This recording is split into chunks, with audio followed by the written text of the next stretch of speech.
Is there really a quarterback battle happening at Auburn this spring? You are Locked On Auburn, your daily podcast on the Auburn Tigers. Part of the Locked On Podcast Network, your team every day.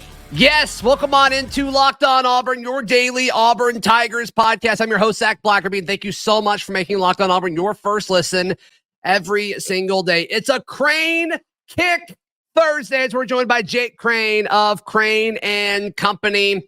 I want to get your thoughts on some Vegas lines that were dropped earlier this week, Jake. But first things first, as spring practice gets closer and closer, all eyes at Auburn, as they have been for the last decade or so, is on the quarterback position. And Hugh Freeze, after the bowl game, said that the quarterback competition is wide open. There are some people that buy it, Jake. There's some people that don't. And the $1 million question is there really a quarterback battle happening this spring at Auburn? Well, look, if you're going into it defining it as, is the job locked up, for Payton Thorne, I don't think that's the case. You have some places where, look, Carson Beck's going to be the quarterback for Georgia, right? Like there's some places where that there is no doubt. Nico's going to be the guy for Tennessee, even though he's a young guy that doesn't have that much experience.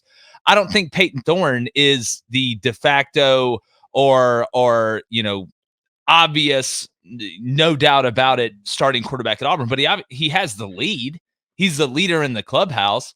I think we're going into the fourth round of the golf tournament, not the first couple days, because if you look behind him, it seems the guy coming in from Cal, Samuel Jackson, which is, just cool to say. I think he could help a little bit in certain packages, but, obviously he probably doesn't throw well enough, and he's going to most likely play wide receiver. Then you look at Walker White, you look at Hank Brown. Hank did some things in the bowl game, but I don't think enough to put him, 1B right next to Payton Thorne. So in a sense, yes, there is a quarterback battle. I think it is a legitimate battle, but we'd just be making things up if we didn't say that Payton Thorne wasn't the leader in the clubhouse. And most likely, if you were going to put odds on it, it'd be pretty high that Payton Thorne was the guy. I know Walker White, we're going to talk about him, but I don't think that's an ideal situation, and we'll get into that.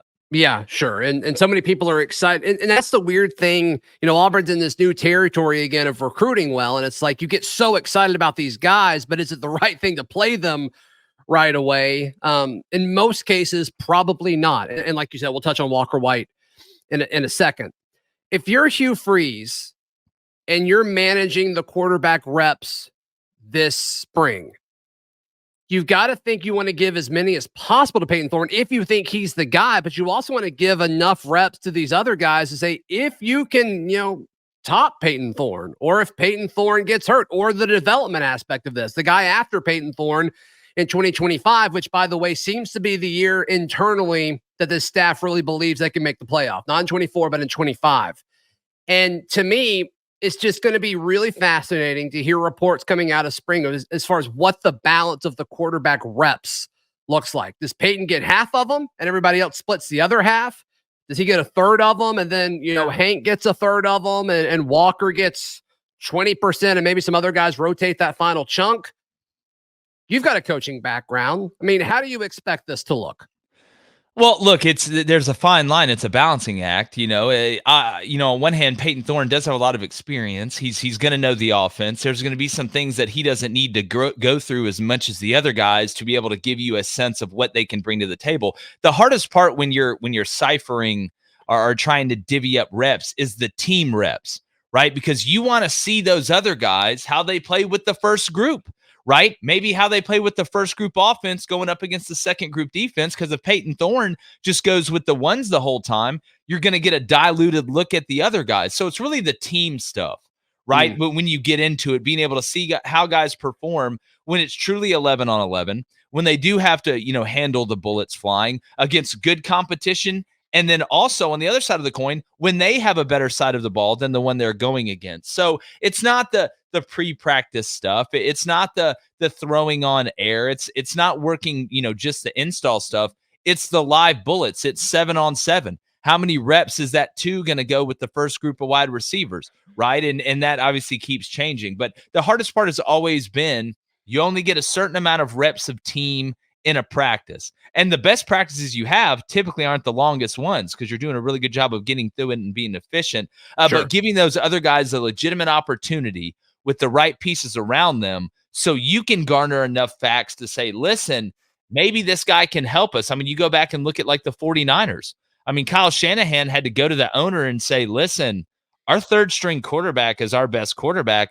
I've got to start divvying up these reps different, and it's going to change a lot of things, but it's the only way I'm really, really going to know if this guy can do it at the level we think he can. So that's why these guys get paid a lot. That's why we talk about practice structure and team infrastructure being such an important and integral part of trying to build a monster. So I think what you'll see at the end of the day, Zach, is I think you'll see a pretty even amount of reps during the team periods and 7-on-7, mixing up concepts, things like that as well.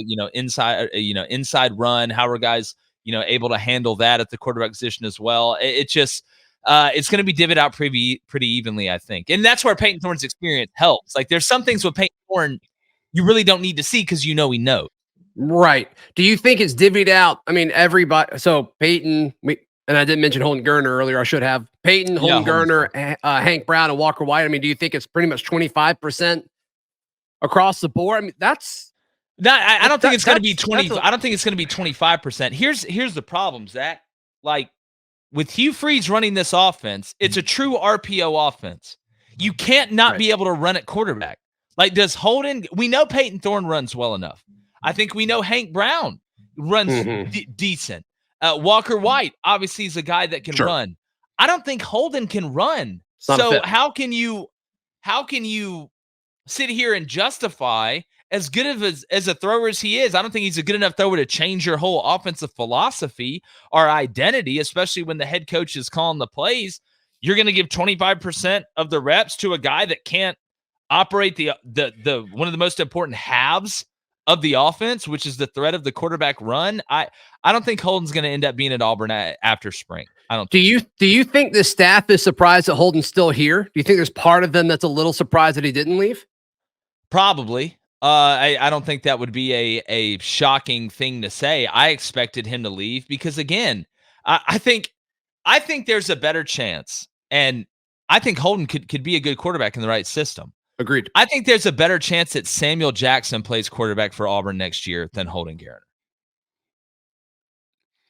Kind of wonder if that's why they brought him in.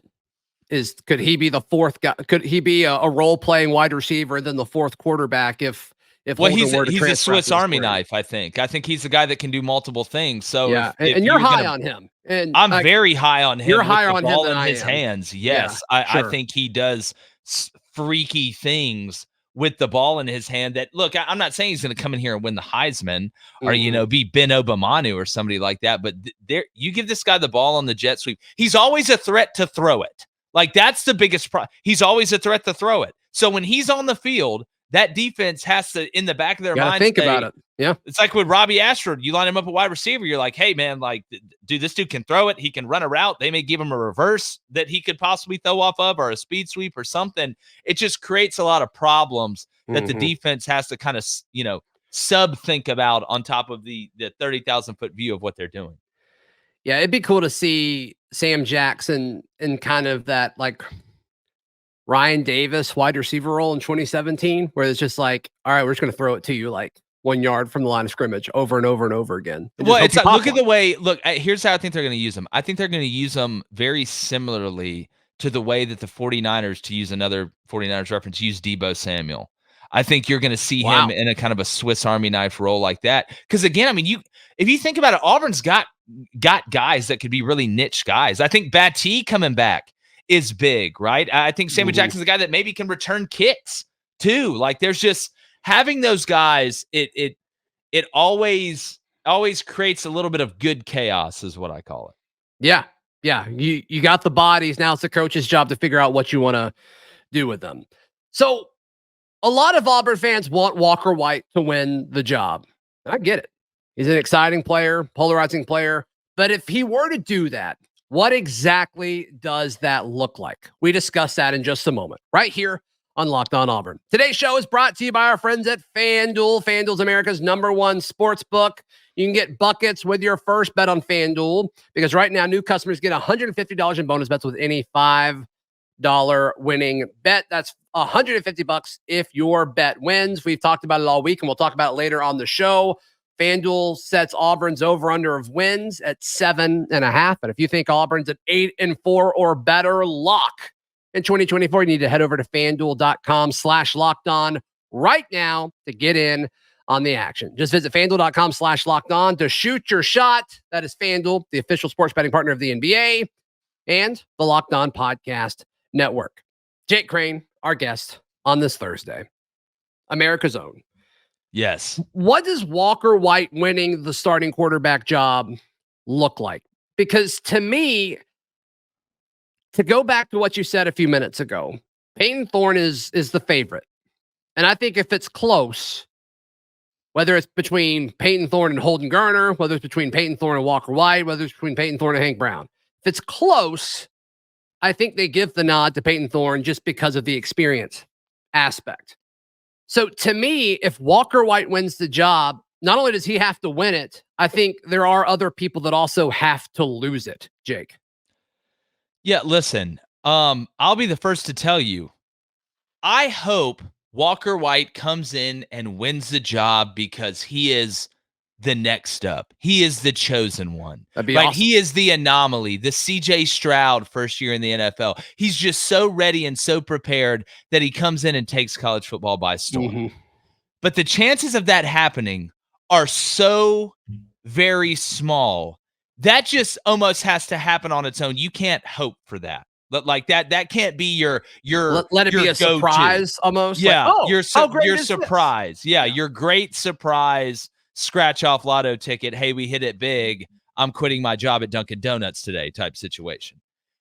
Got it. If Walker White's going to win the job, I think most likely Payton Thorne got hurt. That's what I think. Whether that's in spring, whether that's in summer, whether that's in fall camp. Now, obviously, I hope that doesn't happen. I don't wish injuries on anybody. Well, a couple people, but that's a story for another day. You want to list those out, or you want to leave that alone? No, I'll leave those alone. Okay. A true freshman. If a true freshman starts this year, you might as well throw this year away. There's going to be ups and downs. There's going to be good and bad. Auburn will not be competing for a championship this year. You are almost buying equity for 2025, as you mentioned. When you do get Bama at home and Georgia at home, starting a true freshman anywhere on the field is tough, especially in the SEC, which is one step away from the NFL. Probably the closest step. Actually, definitely the closest step. But Jake, if I may play devil's advocate just for a second here. Go ahead. Doesn't it kind of feel like they're doing that anyway? I mean, it looks like they're going to have to go extremely young in the 2 deep with the defensive line, which is, I still think, extremely underrated position in modern college football, as well as wide receiver. I mean, they're going to have to go extremely young there unless somebody really steps up. Yeah. So, I mean, you have to go young at some points. I mean, you're not going to just return veterans everywhere, but I'd much rather have young guys at any other position than quarterback. I think, obviously the quarterback is a lot different than, the second string 3 tech. Now, I hope Auburn's second string 3 tech is a young guy that bursts onto the scene too. But I feel a lot better about that than sending Walker White out there at Georgia and at Bama. Now, here's the beautiful part. You can still obviously get him PT. You can have packages in there for him where he can come in and do multiple things, especially in the red zone, make it a little bit simpler for him. And the rules nowadays, hell, you can basically play in 4 games and still be able to redshirt. So you do want to find time to steal opportunities with Walker White to get him ready for 2025 to be the guy, but he won't be fresh off the bus. He won't be fresh out of high school, his first time going to college and going to classes and doing all this. That is best case scenario for Auburn. Payton Thorne works out. Walker White gets some PT, gets himself ready to go into the next year. Auburn has success and it's able to carry over, and he grows with Cam Coleman and all these guys that Auburn brought in. But if you're banking on Walker White being the starting quarterback at Auburn this year as a true freshman from the first snap on, right? And you expect Auburn to go out there and ball out, those two things, it's going to be very hard for those things to live together. So just from a rational standpoint, that's how I hope it plays out. But look, if he comes out and he ends up being this dog, this elite player that nobody saw coming, I would love to come on here and be like, hey, the 0.001% thing happened. Let's all get excited together. Yeah. I want to push back on one thing that you said. You talk about, okay, if you start a Walker White as a true freshman, I think we can even lump Hank Brown in this as a redshirt freshman. You don't want them going to Georgia or Alabama, which is fine. But like, do you feel confident about Payton Thorne at either of those places too? Because to me, the success and failure of this 2024 season, and we'll talk about this a little bit more next segment when we're kind of looking at the 7.5 wins set by FanDuel, if we're going over or under on that. But I don't think anybody's really expecting you to win either of those two games. To me, you want the quarterback that's going to win at Missouri and at Kentucky and beat Oklahoma and Texas A&M at home. To me, those are the toss-up games that you've got to figure out how you can win. Yeah, look, I'm having to pick between the lesser of two evils. Like this is, it's not like it's, this great scenario and then, this other one, but we want this other one to happen. I'm having to pick between do I trust Payton Thorne? No, I don't trust Payton Thorne, right. But that's the move that Auburn has right now. He does have more experience, right? He has won games and played in environments, even though I still don't trust him, Zach. But like, again, what you would hope is that you would go to Georgia, Payton Thorne would do well, and you can sprinkle Walker White in there to get some experience on the road, right? So you can get him ready for the next year. That's the best case scenario. Mm-hmm. You would have to assume, and I think that's what the Auburn staff is doing, and that's why the quarterback position is, where it is right now, that Payton Thorne would be the best fit to be able to go in there and handle business. Again, you don't know until you know, but I'm not able to pick from like the greatest situations of all time. I'm really having to pick the lesser of two evils and try and find the best path in between those two. Yeah, and it's balance between experience and upside. And at some point, if the experience, we talked about this yesterday on the show, Jake, we were kind of going through the schedule and talk about that 7.5 win mark set by FanDuel. And it's like, well, if it goes south after Georgia, there's a bye week there. And I think at that point, it's like, okay, is the experience working or do we need to look ahead and go with the upside? And to me, I think it's a perfect pit stop of the season. You'll know where you're at. You'll know where you're at that point. I think so. Right? The conversation is, do you want to send your new starter, hypothetically, on the road at Missouri? That becomes a different question because you and I both think Missouri's going to be pretty good. So we'll see. But yeah, you're right. You're not picking between two great situations. Yeah. But I do think it's worth a conversation for sure. No, without a doubt. And again, look, I hope it's a great competition that makes both guys better. I hope it works out for the best. But at the end of the day, gun to my head, you're like, Jake, who do you trust more right now to go start in Athens? I mean, I've got to go Payton Thorne, and I think most people would. Yeah. I don't love that. I don't love saying that. I hope I learn to love that. I hope he makes me love that. But right now, I don't. Yeah, and I don't think you're going to get much pushback on that from just about anyone. All right, can Auburn win more than 7 games? We discuss in just a moment, right here on Locked On Auburn. Today's show is brought to you by our friends at Game Time. Game Time is the best place to buy tickets for all of your favorite sporting events. Right now, just head over to the Game Time app and use promo code LOCKEDON. You get $20 off your first purchase. You're not going to find a better ticketing service that compares their prices versus everyone else. They actually have the Game Time guarantee. If you find the same tickets that are in the same section and same row elsewhere that's cheaper, they'll give you that price plus a discount. It's insane. It's insane what they're doing because they know you're not going to find anything that's that's cheaper than what their tickets are listed at. So right now, take the guesswork out of buying tickets with Game Time, and you can get $20 off your first purchase. All you have to do is use promo code Locked On. Download Game Time today. Last minute tickets, lowest prices guaranteed. Jake Crain, our guest. Final few minutes of today's show. Earlier this week, Vegas dropping 7.5 wins for the win total for the Auburn Tigers. We mentioned the toss-ups.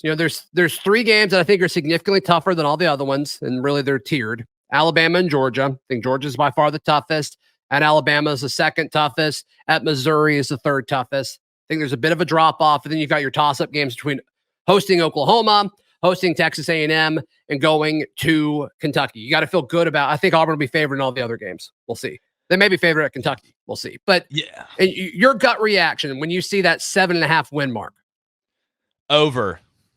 Yeah. I think Auburn gets to 8. I mean, you got to go undefeated at home, right? I mean, you got Alabama. You got your first 5 at home. You got to start 5-0. You got Jackson Arnold from Oklahoma. I know it's game 5 coming in. One of his first SEC games, maybe even his first SEC game in Jordan-Hare. It ought to be like walking. First road SEC game. First road SEC game. They host Tennessee the week before. Yeah, it ought to be like walking into hell. So you got Alabama A&M week 1 should be a dub. Cal at home should be a dub. New Mexico, thank God. It's not New Mexico State. No state, right. Week 3 should be a dub. Arkansas at home. You got to win that one, dog. You got to win that one. No excuses. Play like a champion. Oklahoma at home. Like I said, Jackson Arnold. You start out 5-0.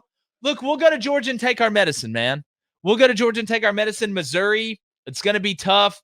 I feel like Auburn can hang in that game, though. I mean, Missouri did lose. You did bring back Luther Burden. Obviously, Brady Cook's a good player. Losing Schrader and some of the guys on defense, Darius Robinson, who I saw at the Senior Bowl, that's a freak. That's going to hurt him a little bit. At Kentucky, can you beat Kentucky on the road? Right? Can you beat? We're not going to Rupp. All right. We can't win there or in Gainesville for some reason, but this isn't basketball. I think we can beat Kentucky. So that would get us, let's say, at 6. At that point, you're 6-2. You get Vandy at home, dub, 7-2.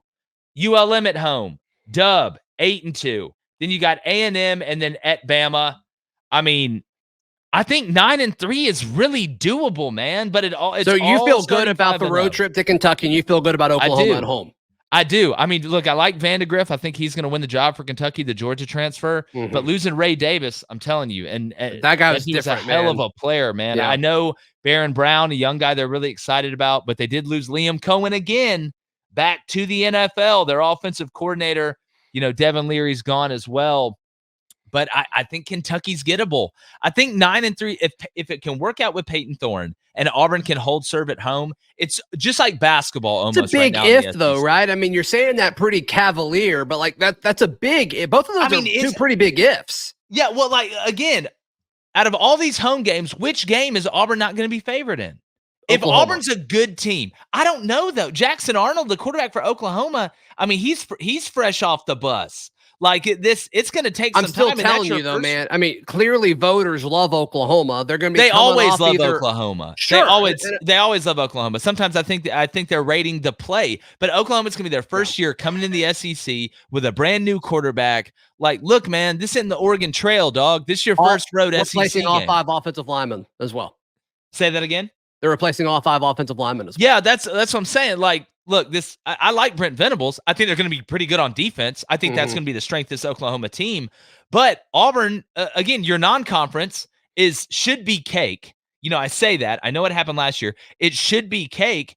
But then you look at A&M at home, first year under Mike Elko, right? It's not going to be easy. I think they're actually going to be better. But Auburn should be able to hold serve, I think, at home. And if they do that, I think you got 8. Yeah. Yeah. Missouri goes to UMass before they host Auburn. How wild is that? Yeah, great. Awesome. Cool. Why are they doing that?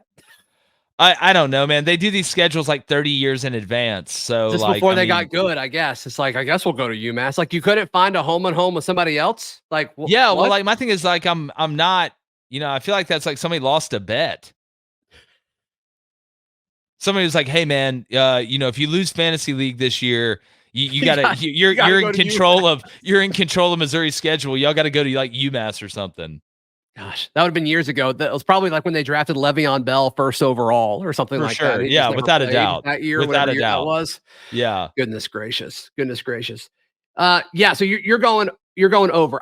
I think I'm going under right now. I think you're going under. I don't feel good about Oklahoma. Home? So you're sitting Oklahoma. Okay. I think they lose those 3 road games in a row, and I think they lose to Alabama. So you're saying 7-5 right now, yeah. Right now, okay. I think you'll be over by the time the year gets here. I got a long time to start booging. I got a long time. For sure. The boogie board will be taken out and rode at some point. 100%. Jake Crain of Crain and Company. How can people check out everything you've got going on? Easy, man. Just go to YouTube at CRAINN Company. We're on Apple Podcasts, Spotify, all that stuff. Have live calls, a live chat as well. Have a lot of fun and come hang out with us. Yes, absolutely. Be sure to subscribe to the channel here. Thank you for this Crain Kick Thursday. Read all my written work at auburndaily.com. We'll see you tomorrow. This has been Locked On Auburn.